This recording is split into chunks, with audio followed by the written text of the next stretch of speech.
A lot of people have wondered this, but the real answer is usually more interesting than the myth. Ever wonder why birds start a concert right when you're trying to sleep? It isn't just a random wake-up call, it's a high-stakes business meeting happening in your backyard. Today, we're looking at the physics of sound, the biological survival tactics, and how you can actually use this noise to understand your local environment better.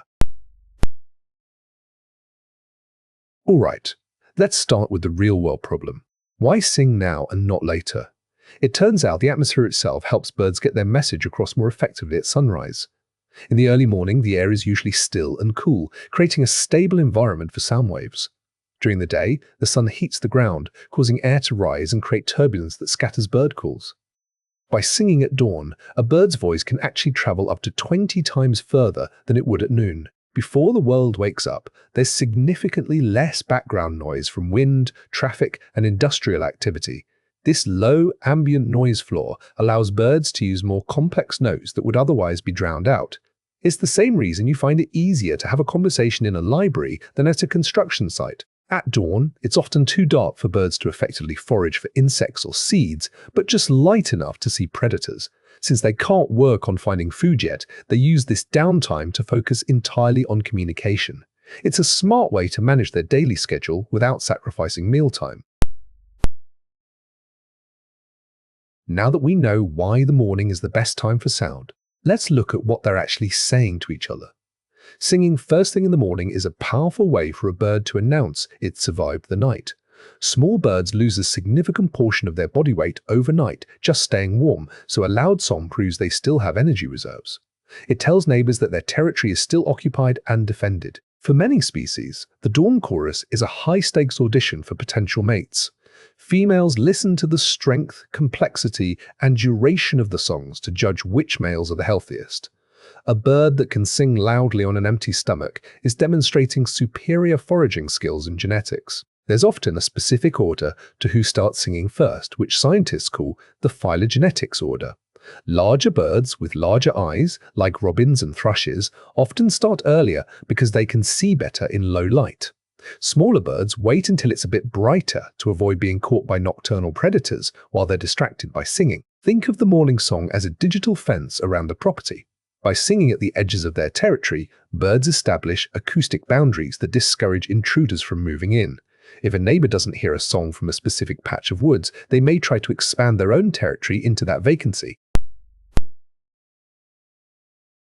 You don't need to be an expert to start recognizing who is waking you up. Here's how to break down the sounds you hear.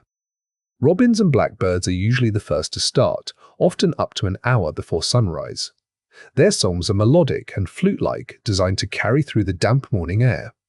If you hear a clear, whistling tune while it's still pitch black, you're likely listening to a member of the thrush family. As the sun starts to peek over the horizon, the second wave begins with tits, finches, and warblers. These songs are often faster and higher pitched than the early rises. You'll notice the sound becomes much more crowded and chaotic during this 20-minute window. It's important to distinguish between a song and a call. Songs are long, rhythmic, and usually related to mating or territory. Calls are short, sharp bursts used to signal immediate danger or to keep a flock together.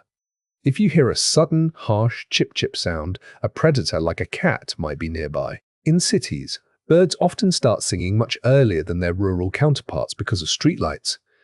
This artificial dawn can trick birds into starting their chorus at 2 or 3 a.m. While it might seem harmless, it can actually exhaust the birds by forcing them to use energy before they can find food. If the morning chorus is becoming a problem for your sleep, or if you want to encourage more birds, here are the practical steps you can take. If the noise is waking you up, check your window seals first. Old, dried-out caulking or single-pane glass allows high-frequency bird songs to pass through easily. Upgrading to double-pane windows or simply using heavy blackout curtains can significantly dampen the high-pitched chirps of early risers. Bird songs are intermittent, which is what makes them so good at waking humans up. A consistent white noise machine or a fan can mask these sudden spikes in sound. This is a much cheaper and safer alternative than trying to physically deter birds from your property, which is often illegal. Where you put your bird feeder determines where the morning parties happens. If you have a feeder right outside your bedroom window, you're inviting a loud social gathering at 5 a.m.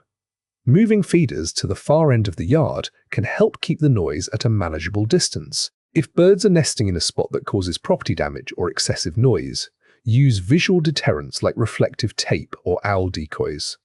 Never use sticky traps or poisons, as these are inhumane and can harm pets or beneficial wildlife. If a bird is an endangered species, you must call a professional before moving a nest. Finally, let's look at the costs birds pay for this behavior and why it's a sign of a healthy environment. Singing is physically demanding. Some birds can lose up to 2% of their body mass during a vigorous morning session. This is why birds are so desperate for food immediately after the chorus ends. If you see birds frantically feeding at 8 a.m., you're seeing the cost of their morning performance. Being loud in the wild is generally a bad idea if you want to stay hidden. Hawks and owls are often still hunting at dawn and can use the song to pinpoint a bird's location. This makes the morning chorus a literal life or death gamble for the performer. A loud, diverse dawn chorus is one of the best indicators that your local environment is healthy. It means there are enough insects and plants to support a complex food web.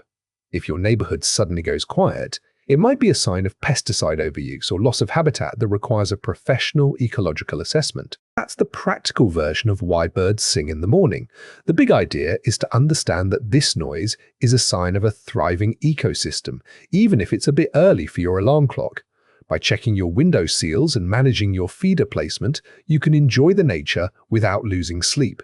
If this helped you understand your backyard better, like and subscribe for more practical guides. We help you understand the world around you so you can make better decisions for your home and lifestyle. If you like this, leave the next why question in the comments.